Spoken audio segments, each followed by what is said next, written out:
Kita sudah terhubung dengan Asrorun Niam Soleh, Ketua Bidang Fatwa MUI untuk membahas syarat sholat Jumat di masa PPKM.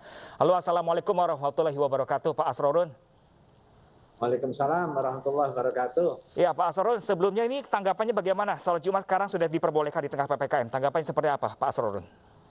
Ya, itu sudah suatu keniscayaan ya, ketika sudah ada policy pelonggaran terhadap aktivitas sosial, maka aktivitas yang terkait dengan pelaksanaan ibadah juga secara otomatis juga diperkenankan, tetapi bukan diperkenankan tanpa aturan, harus tetap menjaga protokol kesehatan. Nah, poin pentingnya adalah ikhtiar bersama untuk mencegah dan juga menanggulangi wabah COVID-19.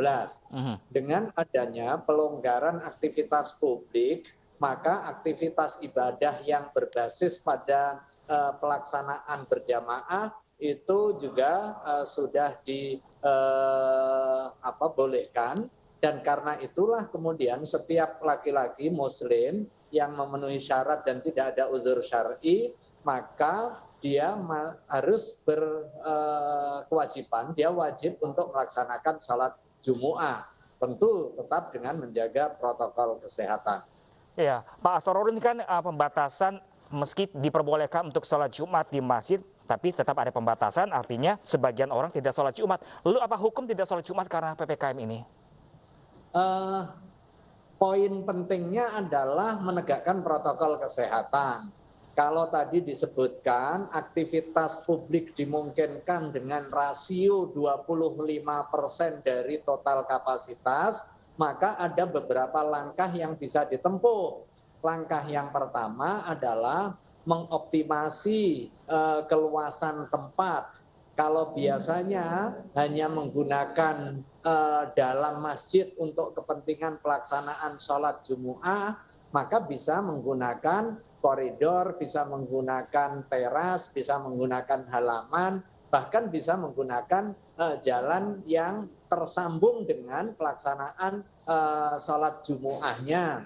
Kalau biasanya misalnya kapasitas 100%-nya itu sejumlah 100 orang misalnya ya, dengan 25% hanya di dalam itu 25 orang, maka kalau seandainya ada jamaahnya itu 50 atau 100, bisa memanfaatkan koridor, bisa memanfaatkan jalan, bisa memanfaatkan halaman yang terdekat dan tersambung dengan masjid, area utama masjid.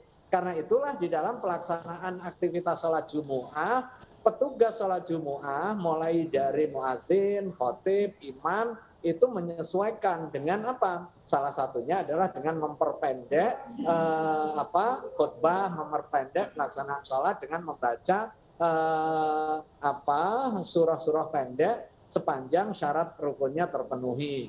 Alternatif kedua apa? Alternatif kedua dengan mengambil tempat lain yang memungkinkan dilaksanakannya pelaksanaan sholat Jumu'ah. Misalnya di perkantoran,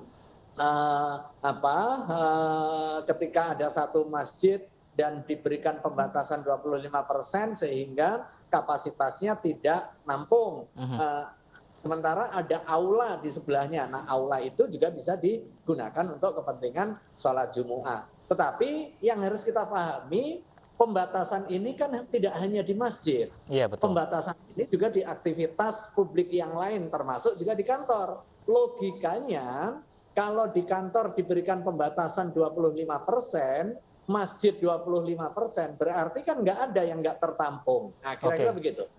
Baik, Pak Asrorun, mungkin terakhir Pak Asrorun, adakah cara untuk mengganti sholat Jumat jika memang terhalang tidak bisa sholat Jumat di masjid? Ya, betul. Ada kondisi-kondisi tertentu yang memang masih diberikan dispensasi untuk tidak melaksanakan sholat Jumu'ah dan menggantinya dengan sholat zuhur.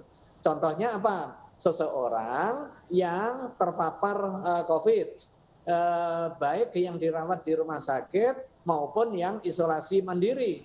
Dalam situasi yang seperti ini, sungguh pun masjid terbuka untuk melaksanakan sholat Jumu'ah, dia tidak diperkenankan untuk sholat Jumu'ah semata untuk kepentingan mencegah agar tidak menularkan kepada orang lain. Nah, dalam kondisi seperti ini, dia tidak sholat Jumu'ahnya karena ada dispensasi untuk tidak melaksanakan sholat Jumu'ah. Jika dia tidak melaksanakan sholat Jumu'ah, dia melaksanakan sholat zuhur di kediamannya. Bukan berarti bebas untuk tidak sholat, tetapi sholat zuhur. Demikian juga kalau dia kondisinya sehat, tetapi ada kekhawatiran untuk tertular karena misalnya daya tahannya sedang turun, kemudian suhunya naik, dia lagi demam, sekalipun dia tidak teridentifikasi terpapar wabah COVID, tetapi dia potensial terpapar. Maka dalam situasi yang seperti ini, dia juga diperkenankan untuk tidak sholat Jumu'ah dan menggantinya dengan pelaksanaan sholat zuhur, baik berjamaah dengan orang yang memungkinkan di satu tempat ataupun dilaksanakan secara sendiri. Oke, baik. Terima kasih banyak Pak Asrorun Niam, Ketua Bidang Fatwa MUI. Terima kasih Pak Asrorun dan sehat selalu Pak Asrorun. Assalamualaikum warahmatullahi wabarakatuh.